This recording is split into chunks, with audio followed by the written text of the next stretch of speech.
There's a reason TIE fighters sound the way they do.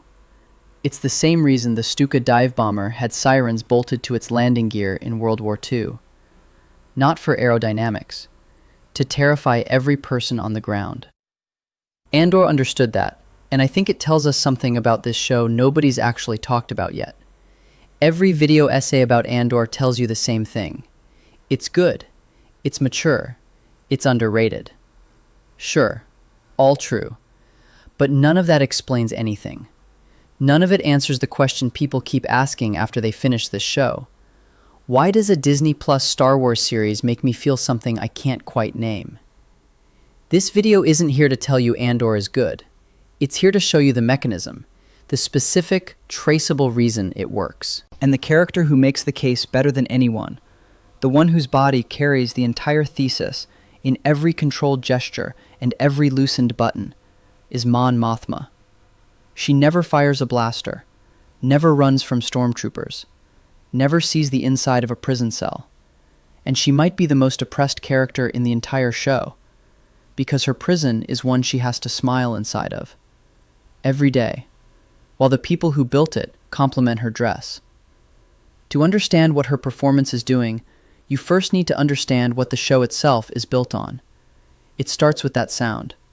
In 1939, the Luftwaffe had a problem they'd already solved. The Junkers Ju-87, the Stuka dive bomber, was terrifying enough on its own.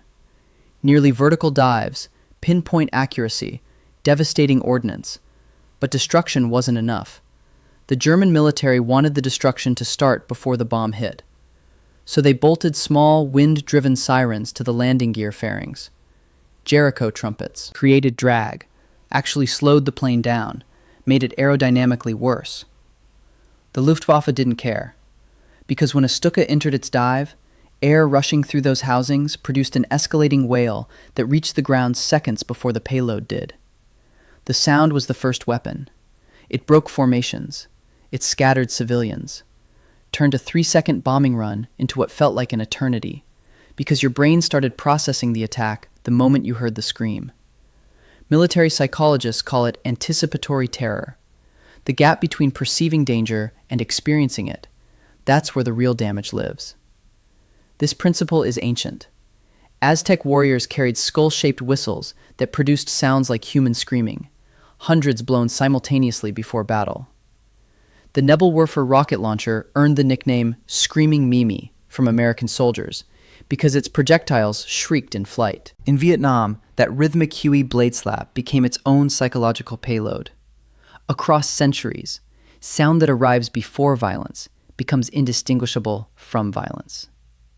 Ben Burt built the TIE fighter sound in the mid-1970s by layering a slowed-down elephant call over a car driving on wet pavement. He wanted sounds that felt emotionally true rather than scientifically accurate.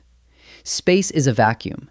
Every noise in Star Wars is a deliberate emotional construction.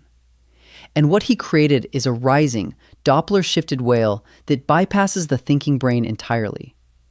No documented interview exists where Burt explicitly cites the Stuka.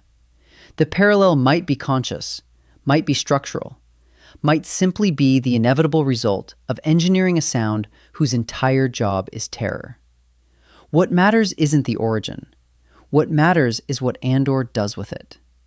In the original trilogy, you encounter TIE fighters from the cockpit of an X-Wing, from the perspective of someone who can shoot back. Andor flips the camera. When TIE fighters appear in this show, the lens is low, ground level, positioned with civilians who have no weapons, no shields, no recourse. You hear the sound before you see anything. And the people on screen do what people under air raids have always done. They freeze, they scatter, they look up with faces that expect nothing. That single repositioning, from combatant to target, is the entire show in miniature. And nobody in the show understands that repositioning better than Mon Mothma. She lives inside the machine that deploys those TIE fighters. She sits in the Senate that funds them. She attends the cocktail parties where military budgets get approved between courses.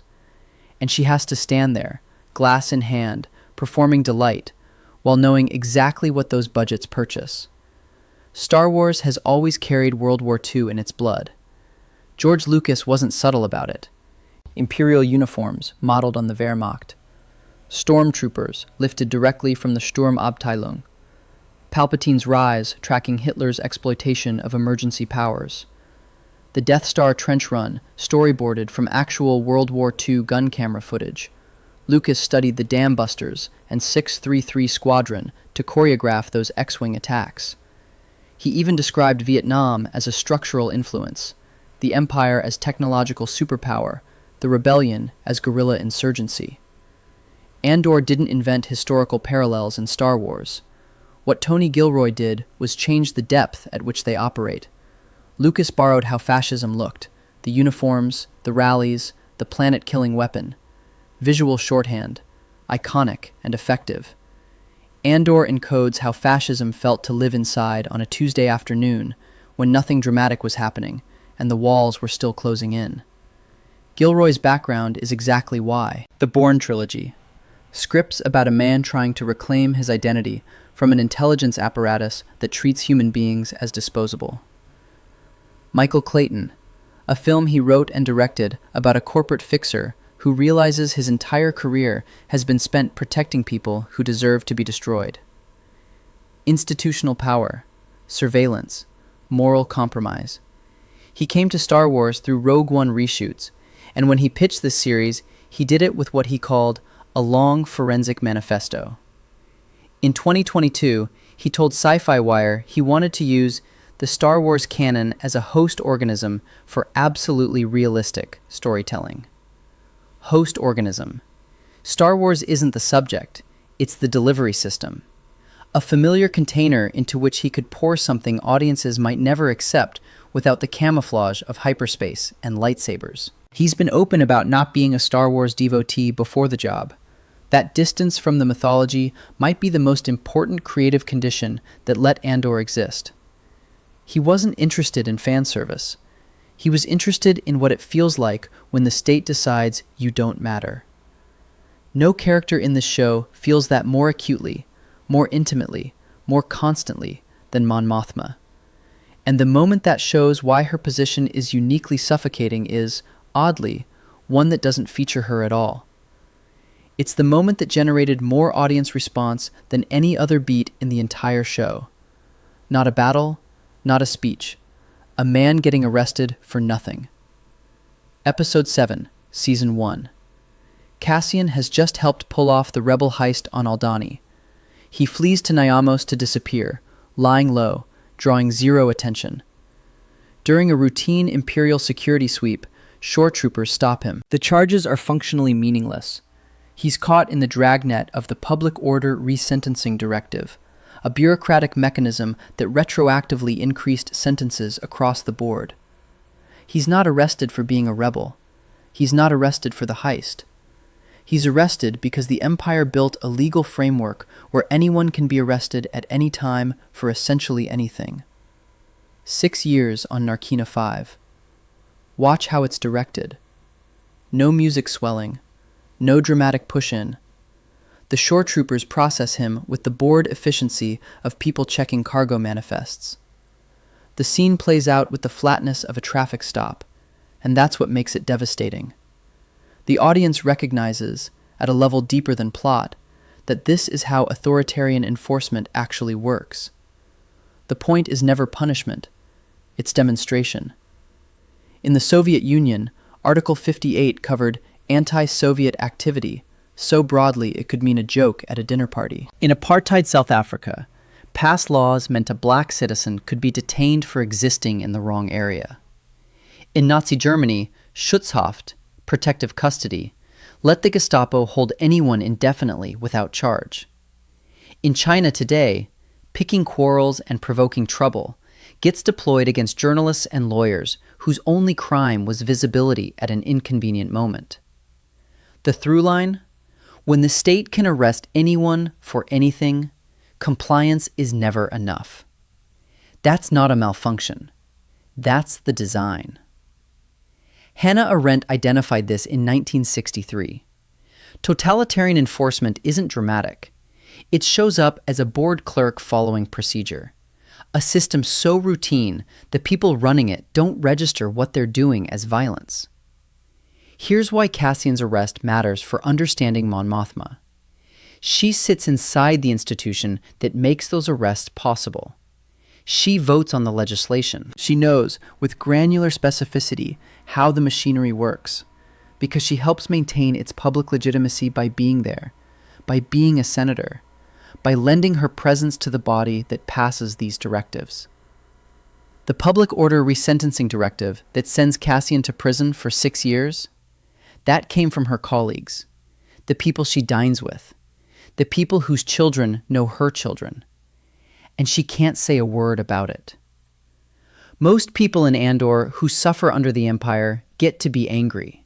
They get to fight or run or grieve openly. Cassian punches a guard. Kino Loy leads a prison break. Marva gives a posthumous speech that ignites a riot. Mon Mothma gets none of that. Her rebellion is silent, invisible, and it looks from the outside exactly like loyalty. Genevieve O'Reilly's physical performance across Season 1 is built on a duality that operates almost entirely below conscious attention. In public, the Senate floor, state functions, anywhere Imperial eyes might be watching, her posture is immaculate. Movements controlled, facial expressions calibrated to project exactly the degree of concern a loyal senator should display. Costume designer Michael Wilkinson, who won an Emmy for the series, dressed her in garments that function simultaneously as armor and cage, elaborate robes communicating status while constraining movement, clothes that demand she stay conscious of how she's being seen at every single moment. Then the doors close. Watch the shoulders release. Watch how her hands change. Watch a jacket adjusted or loosened like she's been wearing someone else's skin all day, because she has. These aren't continuity errors.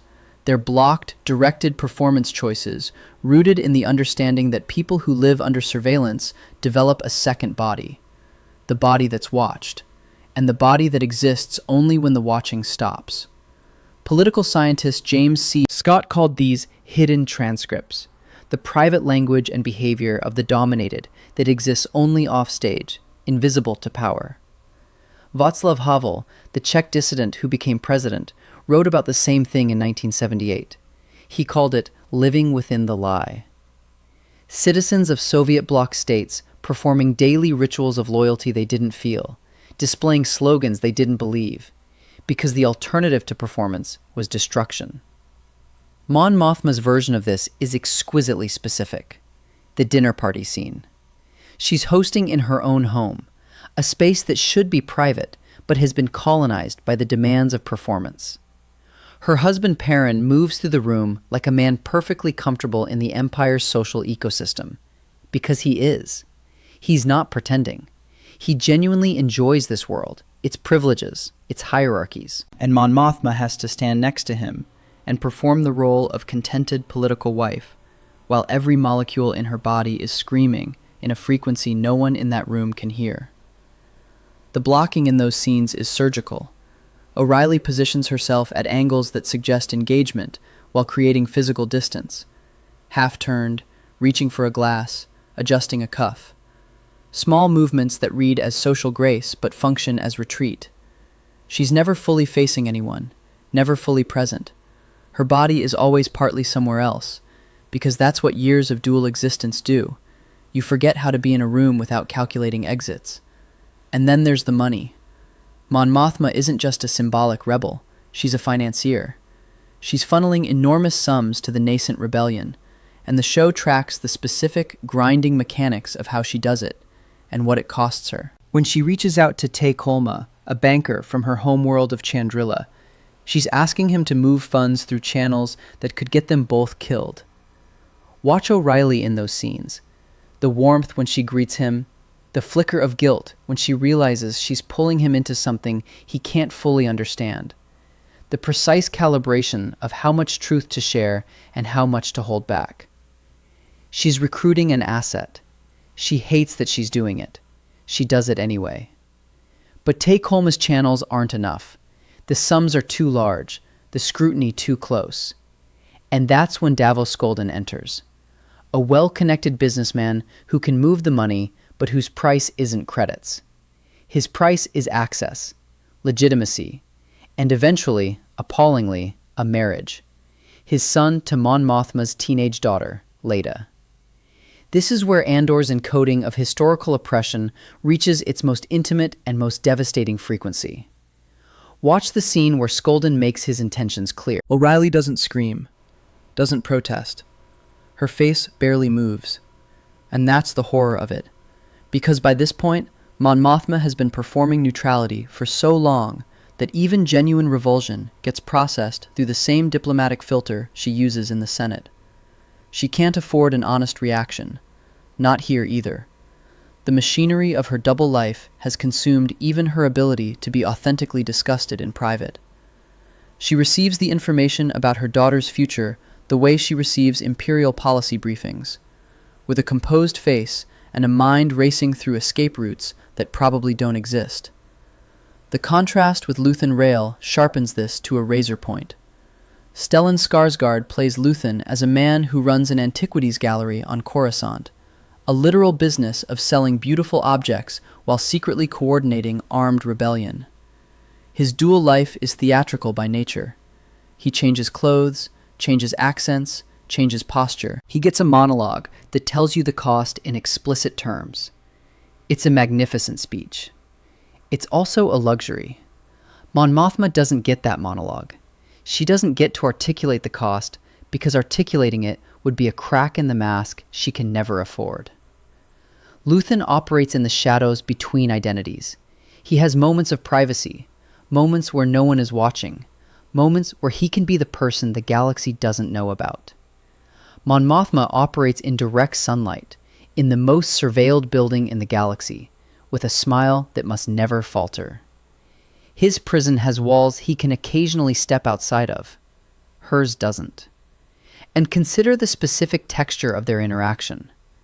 When Mon Mothma and Luthen meet in his gallery, the one space where they can speak something close to honestly, there's a careful dance of vulnerability and withholding that O'Reilly plays with devastating precision.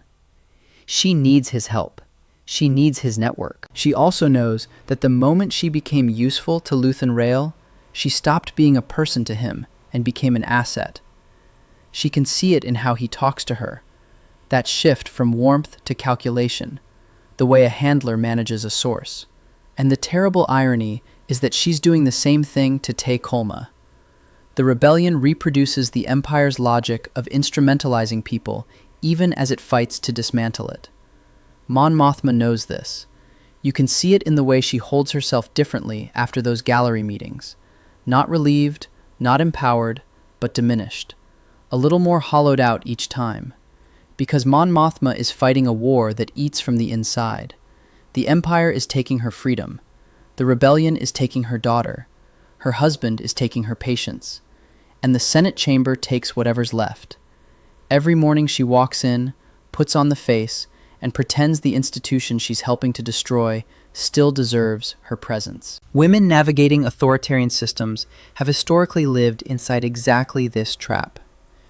Resistance couriers in Nazi-occupied Europe exploited the assumption that a well-dressed woman couldn't possibly be carrying documents. But the cost was constant vigilance, and the knowledge that a single slip endangered not just themselves, but their families. Soviet-era dissidents' wives maintained impeccable social facades while running underground networks from their kitchens, and their children often grew up resenting the double life they hadn't chosen and couldn't understand. Mon Mothma's situation maps onto this with forensic precision. She didn't choose this fight for Leda. She chose it for herself, and then discovered that under an authoritarian system, no one's choices stay personal. The intimate and the political aren't metaphorically linked. They're the same thing, all the way down to who your daughter marries and how you hold your glass at dinner. And Andor shows you all of this, not through exposition, where Mon Mothma explains her anguish. It shows you through how O'Reilly holds a glass, through how she doesn't quite make eye contact with Perrin after Skolden's visit, through a beat of silence that lasts half a second too long before she answers a question about her day. The craft is microscopic, and it's merciless. Now pull back to the landscapes. The Aldani heist arc, the centerpiece of Season 1, was filmed on location in the Scottish Highlands, with Cruachan Dam standing in as a key imperial facility. Those vast, windswept landscapes aren't anonymous mountains from a location database.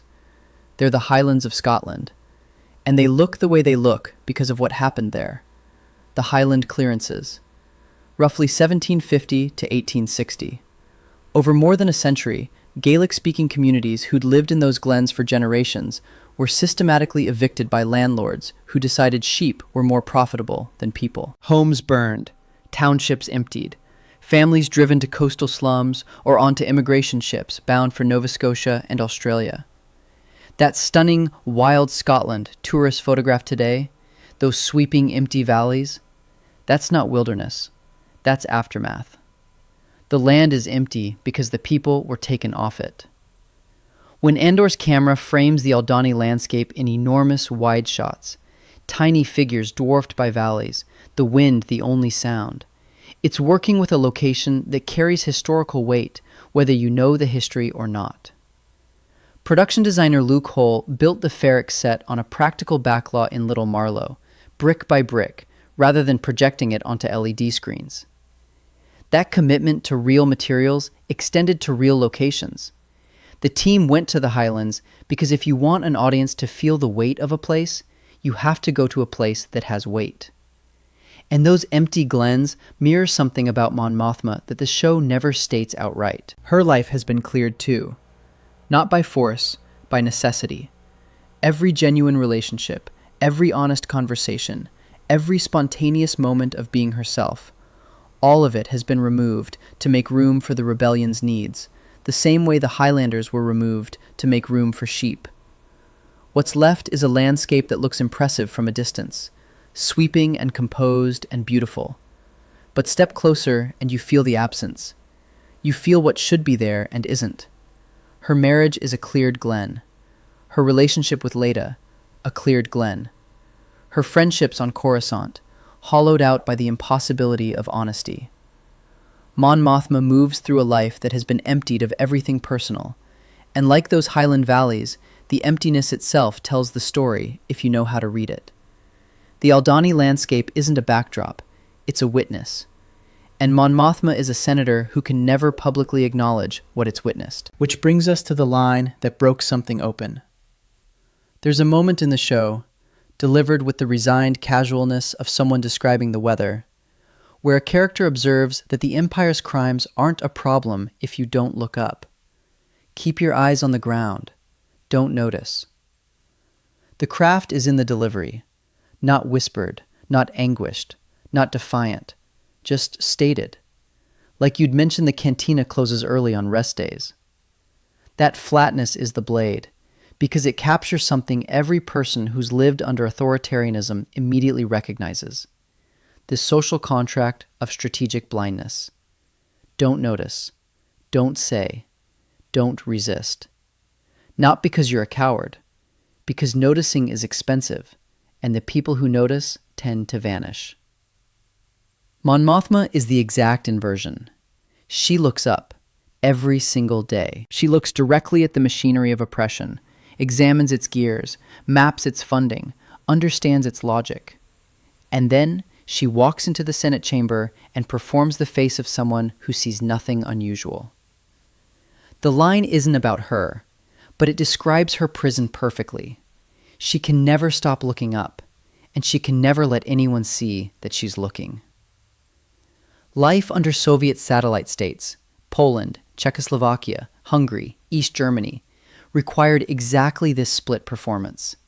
Citizens learned to not see, not hear, not speak about the obvious. In East Germany, the Stasi maintained an informant network so vast that an estimated 1 in 63 citizens was reporting on their neighbors, their colleagues, their families. Neighbor informed on neighbor, and the people who survived did so by developing precisely the dual existence Mon Mothma lives. The public self that says the right things at the right volume, and the private self that operates on a frequency the microphones can't detect.